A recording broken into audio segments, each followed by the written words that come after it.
Kinagigiliwan naman itong ginagawa ng mga Charlotte Hornets sa kanilang mga rookie na kanilang sinusuportahan at kanilang hinahype. Kabilang dyan itong si Colin Sexton, bagong-bago pa lang dyan.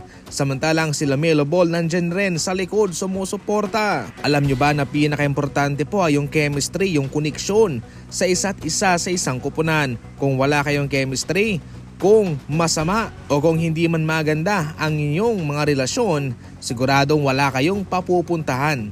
Kahit parang maliit lang itong ginagawa ng mga players na ito sa kanilang mga rookie, malaking bagay ito sa kanilang moral at sa kanilang mental health. Samantala, tinatrabaho na sa ngayon ang posibleng buyout sa kontrata ni Bradley Beal sa Suns. Mayroong no trade clause kasi itong si Bradley Beal. Ibig sabihin niyan ay mayroon siyang karapatan, kapangyarihan na pigilan ang anumang trade kung ayaw niyang mapunta sa isang kupunan.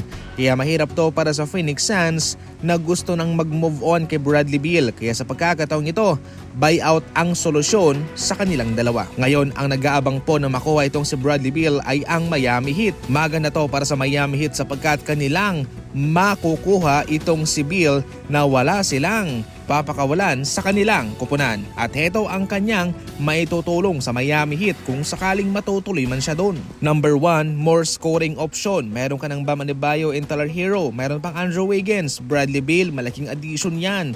More option sa scoring. Samantala, better shooting. Sa mga di pa nakakaalam dyan itong si Bradley Beal ay tirador sa 3-point line kaya malaking tulong yan sa kanila considering na lumipat na sa Pistons si Duncan Robinson. Pangatlo, extrang playmaker. Pwedeng mag-playmake itong si Beal sa kanyang mga kasama. Siyempre, pang-apat, kahit na anong role ay pwede niyang laruan. On or off the ball, pwedeng-pwede yan kay Bradley Beal.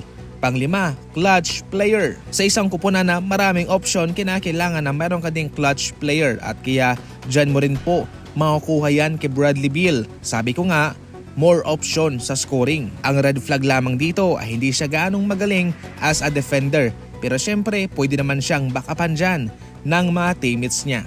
Sa ating huling balita, marami sa ngayong mga fans ng Golden State Warriors ang nasisiyahan kay Kevon Looney. Dahil nga umabot siya ng 10 taon sa Golden State Warriors, matik siya ay nasa maximum of service na para makatanggap ng pensyon. Sa mga hindi pa nakakaalam dyan minimum of 3 years lang ay pwede ka nang makatanggap ng pensyon galing mismo sa NBA. At yan ho'y magsisimula sa edad na 62 years old. Kung 3 taon lang po ang itinagal mo sa NBA ay pwede kang makatanggap ng at least $56,000 na pensyon kada taon.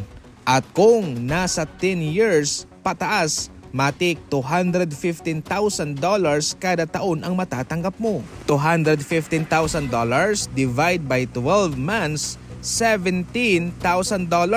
Kung sa atin po yan. Kung sa pera natin yan, yan po'y humigit kumulang 1 million pesos bawat buwan. Ganyan po kalaki ang matatanggap ni Looney mga idol sa edad na 62 years old. Ngayon, mayroong option. Pwede kang mag-early retirement. Sa edad na 45 years old ay pwede ka nang makatanggap ng pensyon. Pero syempre, mababa lang. Heto pa, kung 3 years ka lang sa NBA, meron ka ng lifetime medical assistance. Forever yan ikaw lang.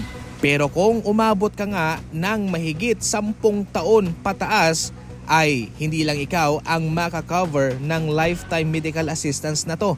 Kasama po ang buong pamilya mo, yung asawa mo at yung mga anak mo. Kaya para kay Looney, marami po ang nasisihan sa pangyayaring ito para sa kanya. Good luck and congrats, Kevon Looney.